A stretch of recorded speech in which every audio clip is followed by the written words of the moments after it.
మీడియాలో, ముఖ్యంగా సోషల్ మీడియాలో ఓ అంశం వైరల్ అవుతోంది. మన ప్రధాని మోదీపై కొన్ని కుట్రలు జరిగాయని, ఆ కుట్రల నుండి మోదీ త్రుటిలో తప్పించుకున్నారనేది ఆ అంశం. మోదీ చైనా పర్యటనలో ఉన్న టైంలో ఈ కుట్ర జరిగిందట.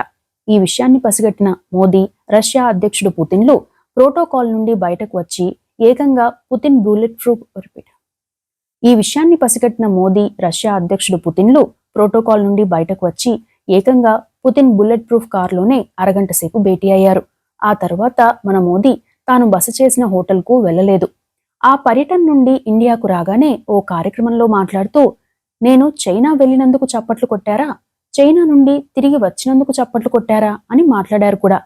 మోదీ మాట్లాడిన మాటల్లో నిగూఢ అర్థం ఉందని, ఈ కుట్ర నిజంగానే జరిగిందని కొన్ని వార్తలు వస్తున్నాయి.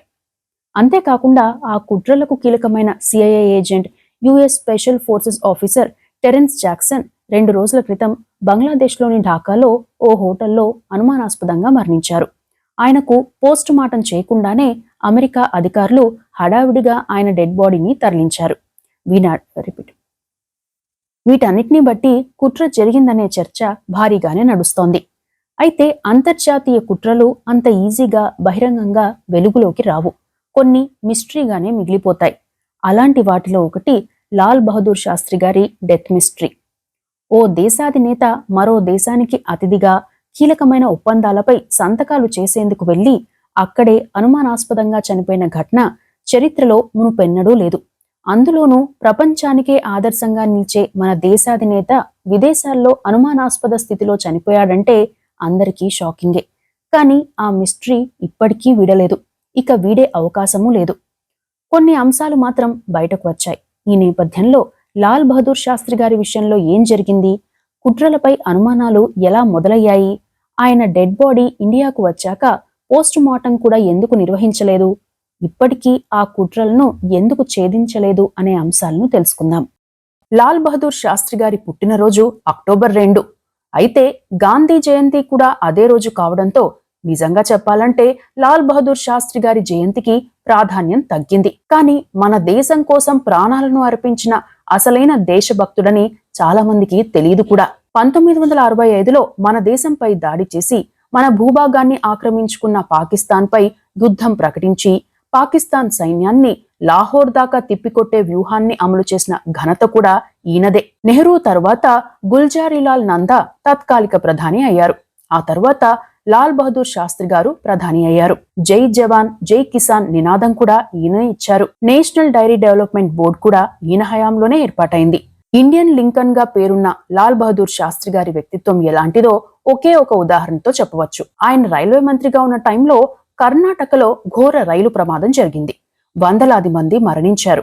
ఆ ప్రమాదానికి నైతిక బాధ్యత వహిస్తూ రాజీనామా చేశారు. ఇలా రాజీనామా చేసిన తొలి కేంద్ర మంత్రిగా నిలిచారు లాల్ బహదూర్ శాస్త్రి గారు. ఇక ఆయన మరణం గురించి తెలియాలంటే అంతకుముందు 1965 పాకిస్తాన్తో యుద్ధం టైంలో ఏం జరిగిందో తెలియాలి. 1965 ఆగస్టులో కాశ్మీర్లోని కొన్ని ప్రాంతాలతో పాటు గుజరాత్లోని రాన్ ఆఫ్ కచ్ ప్రాంతాన్ని పాకిస్తాన్ ఆక్రమించుకుంది. వేలాది మందికి అక్రమ మార్గాల్లో కాశ్మీర్లోకి, గుజరాత్లోకి పంపించింది, అల్లర్లకు కుట్ర చేసింది. తద్వారా కాశ్మీర్లో చిచ్చురేపి శాంతి భద్రతలకు విఘాతం కలిగిస్తే వేర్పాటువాదుల సహకారంతో కాశ్మీర్ను భారతదేశం నుండి విభజించవచ్చనే కుట్రే లక్ష్యంగా పాకిస్తాన్ ఈ పని చేసింది. అందుకు ఆపరేషన్ జిబ్రాల్టర్ అని పేరు పెట్టింది. పాకిస్తాన్ వ్యూహం కూడా వేరుగా ఉంది. అప్పటికే 2 యుద్ధాలు చేసిన భారత్ మళ్లీ యుద్ధానికి వెళ్లే సాహసం చేయదని, శాంతి మంత్రం జపిస్తుందని పాకిస్తాన్ అనుకుంది. కానీ ప్రధానిగా ఉన్న లాల్ బహదూర్ శాస్త్రి గారు అప్పటి రాష్ట్రపతి సర్వేపల్లి రాధాకృష్ణ గారిని కలిసి పరిస్థితిని వివరించారు. ఆ టైంలో శాంతి మంత్రం నడవదని, ఖచ్చితంగా యుద్ధమే చేయాలని, కేబినెట్ నిర్ణయం కూడా అదేనని చెప్పారట. దీంతో వెంటనే త్రివిధ దళాలకు ఆదేశాలు జారీ అయ్యాయి.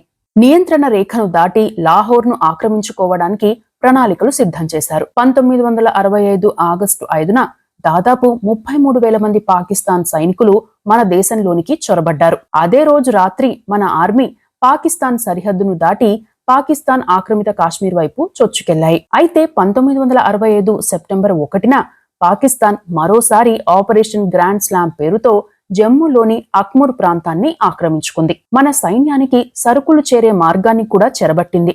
అయితే మన వాయుసేన కొన్ని గంటల వ్యవధిలోనే పాకిస్తాన్ సైన్యాన్ని తుదముట్టించింది. అంతేకాకుండా పాకిస్తాన్లోని దక్షిణ ప్రాంతంలోని 3 కీలకమైన పర్వత ప్రాంతాలను మన దళాలు ఆక్రమించేశాయి. దాదాపుగా 25 రోజుల పాటు భీకరమైన యుద్ధం జరిగింది. ఎన్నో వ్యూహాలు ప్రతివ్యూహాలు అమలయ్యాయి. చివరికి పాకిస్తాన్ తోకముడవక తప్పలేదు. ఆ యుద్ధంలో పాకిస్తాన్ 110 యుద్ధ విమానాలను, 700కు పైగా ట్యాంకులను కోల్పోగా మనం 73 యుద్ధ విమానాలను, 280 ట్యాంకులను కోల్పోయాం. భారత్ పాకిస్తాన్ల మధ్య జరిగిన యుద్ధాల్లో ప్రతి అంశాన్ని సూక్ష్మంగా చూస్తే ఇదే భీకరమైంది కూడా. వాస్తవానికి నిఘా వైఫల్యాలను పక్కన పెడితే అన్ని అంశాల్లోనూ పాకిస్తాన్పై ఆధిపత్యం చూపించింది భారత్. ఇంకా 2 రోజులాగితే పాకిస్తాన్లోని పలు భూభాగాలు మన సొంతమయ్యేవి కూడా. కానీ సెప్టెంబర్ 23న పలు దేశాల ఒత్తిడి కారణంగా 2 దేశాలు కాల్పుల విరమణను పాటించాల్సి వచ్చింది.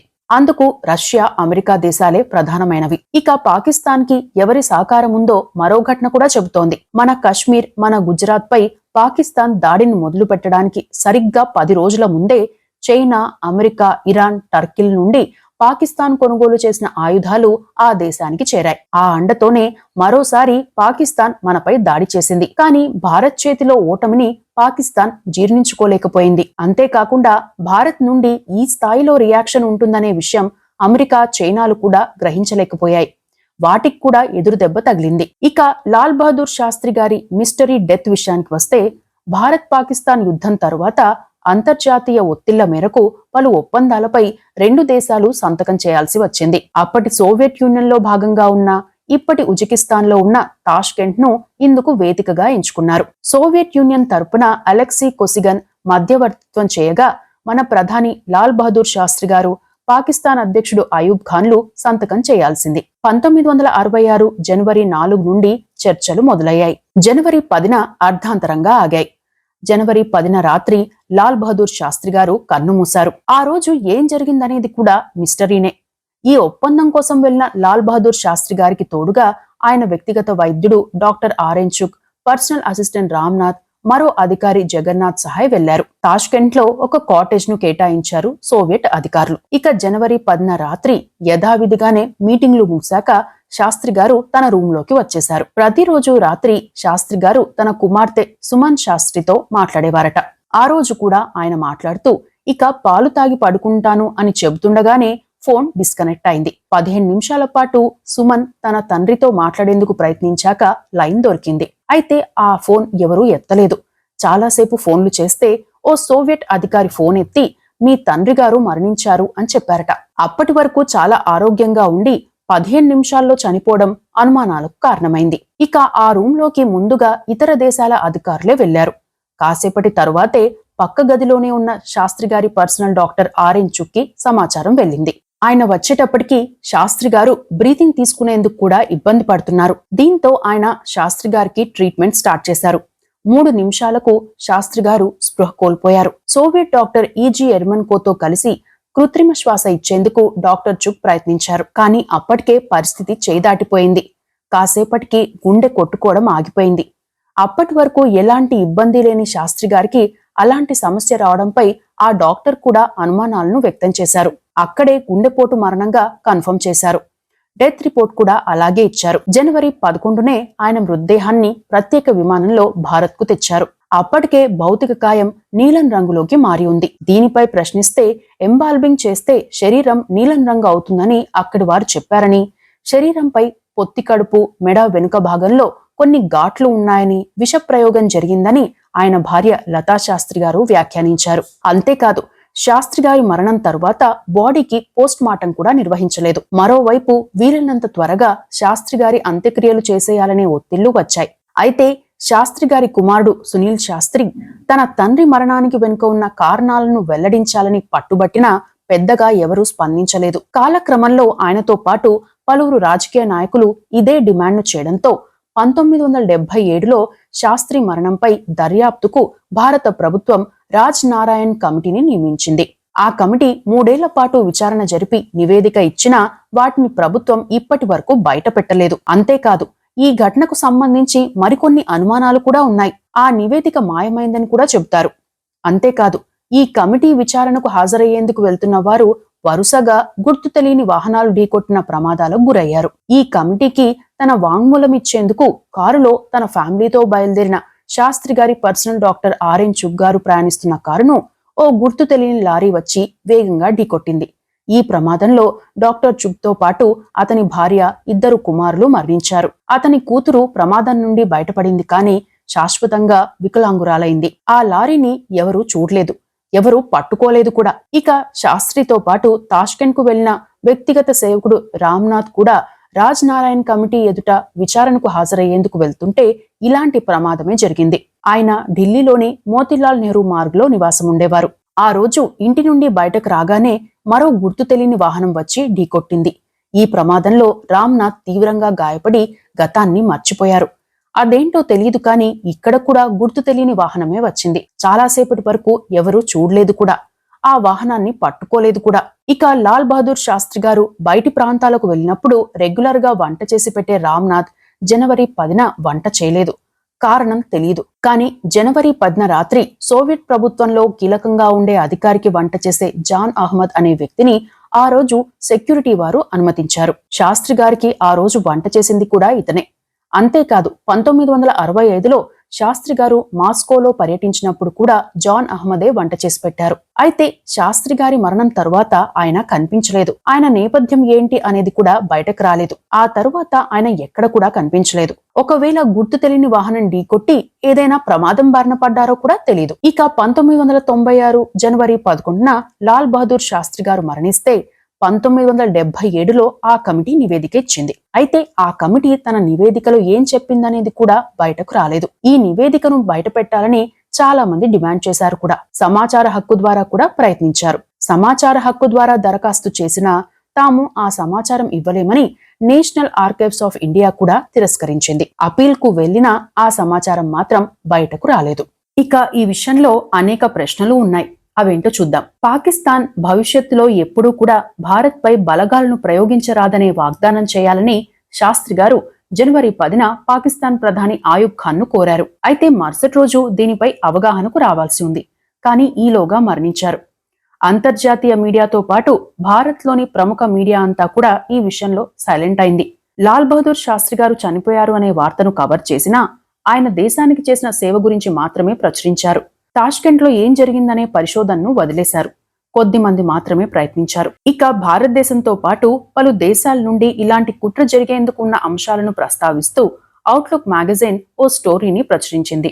ఆ తరువాత పలు కేసులను ఎదుర్కొంది. 2009లో దక్షిణాసియాపై CIA దృష్టి పేరిట అనుజ్ ధార్ అనే రచయిత పుస్తకం రాశారు. శాస్త్రి మరణానికి సంబంధించిన పత్రాలు కావాలంటూ సమాచార హక్కు చట్టం కింద భారత ప్రధాని కార్యాలయానికి దరఖాస్తు చేసుకున్నారు. ఇవ్వడానికి PMO నిరాకరించింది. ఇక ముఖ్యమైన అంశం ఏంటంటే, అమెరికా గూఢచార్య సంస్థ అయిన CIA డైరెక్టర్ గా ఉన్న రోబర్ట్ క్రోలీ కొన్నాళ్ల తర్వాత అమెరికాకు చెందిన గ్రెగరీ డగ్లస్ అనే ఇన్వెస్టిగేటివ్ జర్నలిస్ట్ కు ఇచ్చిన ఇంటర్వ్యూలో సంచలన వ్యాఖ్యలు చేశారు. భారత ప్రధాని లాల్ బహదూర్ శాస్త్రితో పాటు భారత్ అణు పితామహుడు డాక్టర్ హోమీ బాబాలను చంపడానికి CIA ఎన్నాళ్ళుగానో ప్రణాళికలు రచించిందని, సక్సెస్ఫుల్ గా అమలు చేసిందని వెల్లడించారు. అయితే తాను బతికి ఉండగా ఈ ఇంటర్వ్యూ ప్రచురిస్తే ప్రమాదమని గ్రహించిన ఆయన తన మరణానంతరమే ఈ ఇంటర్వ్యూను ప్రచురించాలని కోరాడు. ఆయన మరణించిన తరువాత ఆ ఇంటర్వ్యూను కొన్ని సాక్ష్యాలుగా చెప్పే అంశాలు బయటపెట్టాడు ఆ జర్నలిస్టు. తరువాత అతను కూడా కనిపించకుండా పోయాడనే వార్తలు వచ్చాయి. ఇక శాస్త్రి గారు, హోమీ బాబా గారు ఇద్దరూ నెల రోజుల వ్యవధిలోనే చనిపోయారు. భారత్ అణుశక్తి దేశంగా అవతరించేందుకు తీవ్రంగా ప్రయత్నిస్తున్న టైం కూడా అదే. అది కూడా వీరిద్దరూ దేశం వెలుపలే చనిపోయారు. ఇద్దరి మరణాలపై అనేక అనుమానాలున్నాయి కూడా. విచారణలు జరగలేదు, దర్యాప్తు కూడా పూర్తి స్థాయిలో జరగలేదు, నివేదికలు బయటకు రాలేదు. అదే టైంలో అంటే 1960వ దశకంలో అమెరికాకు సహకరించని వివిధ దేశాల నేతలను హతమార్చడం CIA పనిగా పెట్టుకుందనే ప్రచారం కూడా జరిగింది. ఇక నేతాజీ సుభాష్ చంద్రబోస్ అదృశ్యానికి శాస్త్రి గారి మరణానికి సంబంధం ఉందంటూ దీనికి సంబంధించి పలు ప్రశ్నలు లేవనెత్తుతూ సుప్రీంకోర్టు న్యాయవాది అనూప్ బోస్ 2016 డిసెంబర్ 7న లా జెడ్ అనే మ్యాగజైన్ లో tragic death of Lal Bahadur Shastri and the mystifying Netaji Subhash Chandrabose angle అంటూ ఓ సంచలన వ్యాసం రాశారు. అన్నిటికంటే ముఖ్యమైన అంశం ఏంటంటే, జనవరి 10న పాకిస్తాన్ అధ్యక్షుడు ఆయూబ్ ఖాన్ లాల్ బహదూర్ శాస్త్రి గారిని తేనీటి విందుకు ఆహ్వానించాక మన ప్రధాని లాల్ బహదూర్ శాస్త్రి గారికి కొందరు పరోక్షంగా ఓ సందేశం పంపించారట. కుట్ర జరిగే అవకాశం ఉందని, జాగ్రత్తగా ఉండమని హెచ్చరించారట. అప్పటికే శాస్త్రి గారికి విదేశీ శక్తులు ముప్పు కలిగిస్తాయనే సమాచారం ఉందని వారికి తెలుసు. కానీ అజాగ్రత్త వల్ల, లేక వెన్నుపోటు పొడిచారా, లేదా ఆహారంలో తేడానా అనే విషయాలు పక్కన పెడితే జరగకూడని ఘటన జరిగింది. ఈ ఘటన జరిగేందుకు కొన్ని రోజుల ముందే గుజరాత్ సీఎం ని కూడా పాకిస్తాన్ టార్గెట్ చేసింది. ఇండియా పాకిస్తాన్ యుద్ధం సమయంలో గుజరాత్ మాజీ ముఖ్యమంత్రి బల్వంత్ రాయ్ మెహతా ప్రయాణిస్తున్న ప్రైవేట్ విమానాన్ని పాకిస్తాన్ కూల్చేసింది కూడా. ఇక దేశానికి చెందిన ఇంటి దొంగ విషయం కూడా బయటకు వచ్చింది.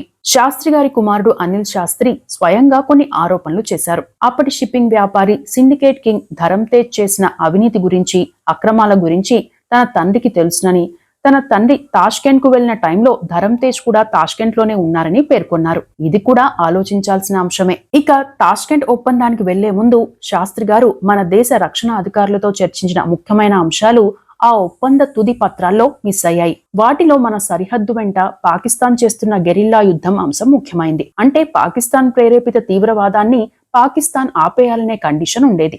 కానీ తుది పత్రాల్లో ఆ అంశం లేకపోవడం కూడా అనుమానాలకు కారణమైంది. ఇక ఇతర దేశాధినేతలు వస్తే ఎప్పుడూ తాష్కెంట్ లో పెద్ద హోటల్ బుక్ చేసేవారు. కానీ లాల్ బహదూర్ శాస్త్రి గారికి గతంలో ఎన్నడూ లేని విధంగా ప్రత్యేక కాటేజ్ ను కేటాయించారు. అందులో టెలిప్రింటర్, డైరెక్ట్ టెలిఫోన్ కూడా లేవు. సెక్యూరిటీ నుండి టెలిఫోన్ కనెక్ట్ చేసుకోవాల్సి వచ్చింది. ఇక శాస్త్రి గారి మృతదేహం ఢిల్లీకి వచ్చినప్పుడు చూస్తే ఆయన నోరు, ముక్కు నుండి రక్తం కారడం కనిపించడంతో పాటు ఆయన ఒంటిపై ఘాట్లు ఉన్నాయని శాస్త్రి గారి భార్యకు అనుమానాలు వచ్చాయి. దీంతో ఆమె లాల్ బహదూర్ శాస్త్రి గారి చేతులను నెయ్యిలో ముంచింది. పెదాలకు నెయ్యి పూసింది. అప్పుడు నెయ్యి నీలి రంగులో కనిపించిందట. దీంతో విషప్రయోగం జరిగిందనే అనుమానాలను ఆమె వ్యక్తం చేశారు. అంతేకాకుండా ఆయన వ్యక్తిగత డైరీ, ఆయన రోజువారీ కార్యక్రమాలను రాసుకునే యాక్షన్ ప్లాన్ పుస్తకం కనిపించకపోవడం కూడా అనుమానాలకు కారణమైందని ఆయన మనువడు సంజయ్ తెలిపారు. ఇన్ని అనుమానాలు, ఇలాంటి పరిస్థితుల నేపథ్యంలో శాస్త్రి గారు ఎలా మరణించారనేది తేలని మిస్టరీగా మిగిలింది. నిజమైన దేశభక్తుణ్ణి, రైతు బాంధవుణ్ణి మన దేశం కోల్పోయింది. ఇవి లాల్ బహదూర్ శాస్త్రి గారి మరణానికి సంబంధించిన అంశాలు.